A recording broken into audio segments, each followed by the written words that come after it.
Guys, huge news. Huge news. Tell me. We're all going to get a check for $2,000. Wow. From the government. Willikers. Are we Taylor, I was thinking about it. I'm only going to accept the check if Donald Trump signs it by hand. No auto pen. He is anti-auto pen. He'll surely do it by hand. He has to sign every check by hand. I want to see it.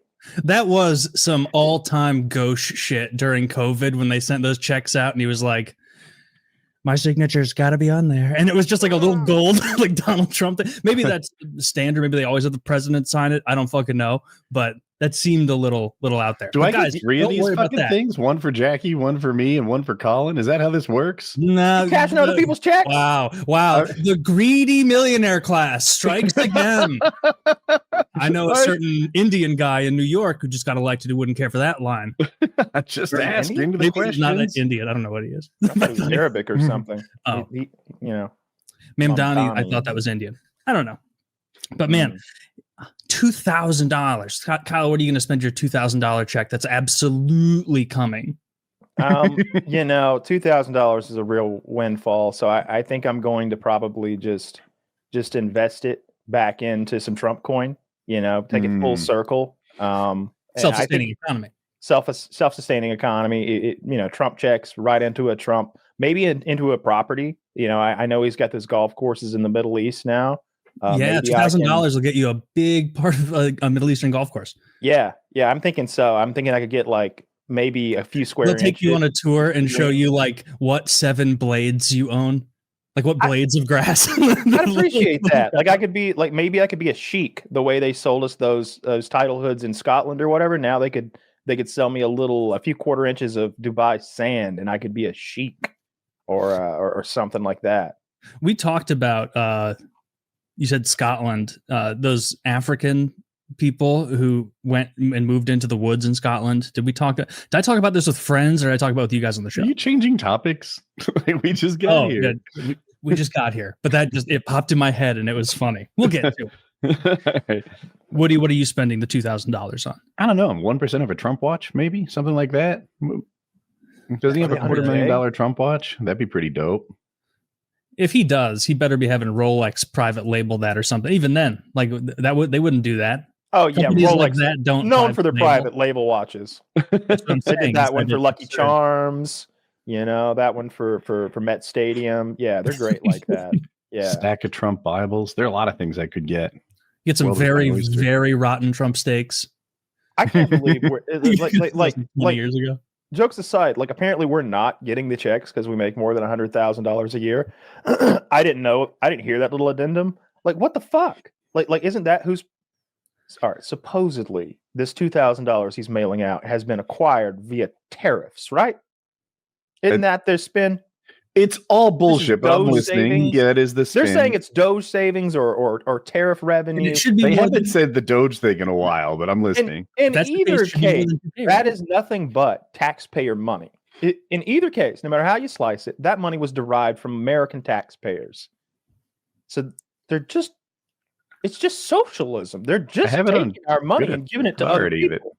Mexico's paying for it, I think. I don't know. Mexico doesn't pay for anything. No, that's all. Even Mexicans wish Mexico would pay for things. How are we going to get Mexico to pay for things? The $2,000 thing is just a distraction. They asked his, I think, Treasury Secretary Bennett or whatever his name was. They're like, Trump says he's giving out $2,000, and he's like, well, we extended the corporate tax cut, so in a way, you already got it. It's like the fuck? All those people between 100,000 and 200,000 income, or 100 and 300, making those corporate tax cut money. Like they're the ones really securing the bag with that. Of course, yeah. But I mean, Kyle, you were saying apply to our LLC? Like what are we talking about here? Like how much savings do we get? Did we say $700 or something over the course? It's not happening. Wait, don't ruin the fun. It's definitely happening. And Kyle, you were saying like, isn't that just our money anyway? You say that, but how many times have you met someone? It happened more when I was younger. People don't do this anymore, really. But like the first few years you pay taxes, refunds, someone will always be like, bro, I just got $1,900 on my tax refund. And it's like, your mental framing of this is so off. Like, you gave the government an interest-free loan of $1,900. That's your money. You could have had that. If like, that would probably fit, that would be an easy way to like get people mad about taxes, is get rid of all the automatic withholding and force everyone to write a check at the end of the year. They'd be like, what the fuck? We have a revolutionary war. That's what we did. That's what we should do when you're fucking self-employed. When you're self-employed, see how many goddamn taxes you pay. Like we all do that. And it's look, when I used to get normal people pay checks, like you would do the math when I was a kid. When I was 19, I'd be like, I made $8,000 this month. That means $8,000 is going to be in my account at the end of this month. I was like, that's more money than I can count. Public schooling. Sorry. And I know. But like, then I'd look at that paycheck and it was like, I didn't know what FICA was. I still don't. Federal withholding or some shit. Like, it's just like, they're like, we robbed you here for this, and we robbed you here for that, and we robbed you here for that, and we're not giving it back.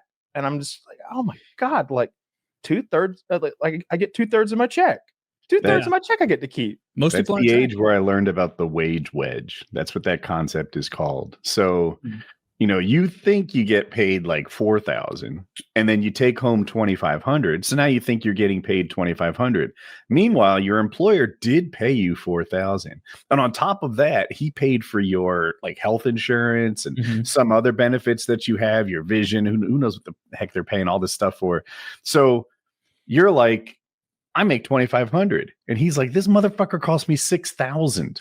That's the wage wedge, the gap between what they pay to have you on staff and what you take home. You know what? I was so stupid at 19 too. Like, I didn't have anybody to guide me in this shit. So when they passed around the like the corporate health insurance plans that you could opt into, I was like, man, vision and dental, that sounds good. I'd like some of that. And I'm just like, I'm getting this like fat ass health plan that a 50-year-old man needs. Like I'm 19. Like, I don't need vision and dental. I still don't need vision and dental. Well, you don't need vision and you know what vision insurance gets you? Last time I went to the eye doctor, which at this point was 2.5 years ago, because my eyes finally stopped getting worse. They kind of, which is normal. What a flex. What a flex. Yeah. Yeah. It turns out my eyes got to -8 and they were like, pause. This is where we go. Right. But the last time I went into the eye doctor, the guy was like, so do you have any problems? Do you have dryness? Do you have floaters ever? Do you have this and that? And like just these minor little fact-finding questions. And I was like, oh, you know what? I do get floaters if I like look at light at a certain angle, or if I'm looking into a lot of bright light, like sometimes I'll get floaters. And he was like, okay, but no dry eyes or anything, just the floaters. And I was like, yeah, sometimes I get that in really bright light. And he's like, interesting. That just happens to some people. Nothing we can do for that. Why? Yeah, it's like is that when you look at the light and then you look somewhere else and it's still like there? No, it's like those little flecks of something. It looks like something's floating in your eye, and you look inside, and it's like it's inside your like not there anymore, kind of. Yeah, your eyeballs turn into a snow globe. So your eyeball, if you got serious real deal floaters, then yeah, but. For most people, I guess it just happens if you see certain angles of light or really bright light, it opens it up. And the way they can get rid of those, I looked online, it's not something on your eye. It's in the liquid inside your eye, whatever fluid that is, your intraocular fluid. And so an oil change. They were like, sometimes they can drain all the fluid out of your eye. Right? And then put more fluid in. And I'm like, that's horrifying. I'll deal with on occasion, it's too bright out or something, or the light comes in and I get a couple floaters. So do you think vision is a waste of money? A dental, I know. Dental, I feel like I know that one pretty well. They charge you like $1,500 a year, and you're like, well, it's expensive, but what if something catastrophic happens? Well, they cap out at like $1,500 a year that they pay out. So it's just hardly ever a deal that you win. Dental is a bad deal, of course. What eye stuff is also a bad deal because they have or at least now they have frames that are covered partially by insurance, and then the overwhelming majority that don't make you look like fucking bubbles are not. And if you don't want your glasses to be big, thick, if you have really bad eyes like me, relatively fucking dirties out there being like, get real, brother, with his terrible eyes. But like, if you have eyes bad enough to warrant thick Coke bottle glasses like I do, They don't cover the thinning of the lens, which is an additional cost because you need to thin the lenses so you they don't have a higher tech version of the lens that yeah. And so really it doesn't cover fucking anything. Like maybe the same, it's probably the same thing as dental insurance, where it's like it covers one cleaning a year or a cleaning every 6 months or something. And then the eye thing covers like one exam a year. And all they do, one an eye cleaning, which is they don't clean your eyes. What they do is they go, all right, come back. All right, but hold on. Before we walk you back into the shrubbery maze that is the back end of this office, I need you to take your glasses off and dilate your eyes. And it's like, I still, to this day, I went to the same eye doctor place from when I was 6 to current. I don't really know the back end of that office. Like, because I go in blind every time. I don't exactly know where to go.